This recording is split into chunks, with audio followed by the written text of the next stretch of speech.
ভাবছিলাম তোমাদেরকে আমি সরস্বতী পুজোর ব্লগটা এখন এডিট করবো, করে আমি এক্ষুনি দিয়ে দেবো। উপায় নেই, আমি ঘরে বসে আছি।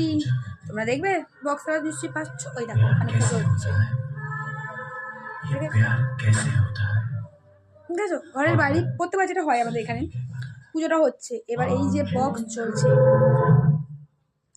কি করে আমি ভিডিওটা এডিট করব বলো? আর একটা জিনিস তোমরা দেখবে, দেখো এই যে দেখো দোকান নিয়ে বসেছি, কি হয়েছে এগুলো বুঝতে পারছো কিছু?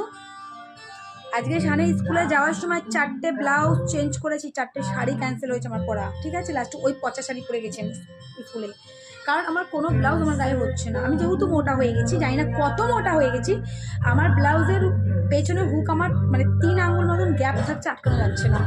এখন সব নিয়ে বসেছি, দেখো এই সবগুলোকে আমি এখন কিসে করবো, সুই দিয়ে সেটপিন দিয়ে সব সেলাই খুলবো, বুঝতে পারলে? এই হচ্ছে আমার অবস্থা। গান চলছে, এটা কপিরাইট খাবো, কোনো অসুবিধা নেই।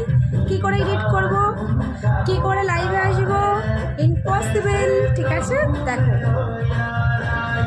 প্যার कैसे होता है, কি করবো, লাইভেও আসতে পারবো না, আর ব্লগও এডিট করতে পারছি না।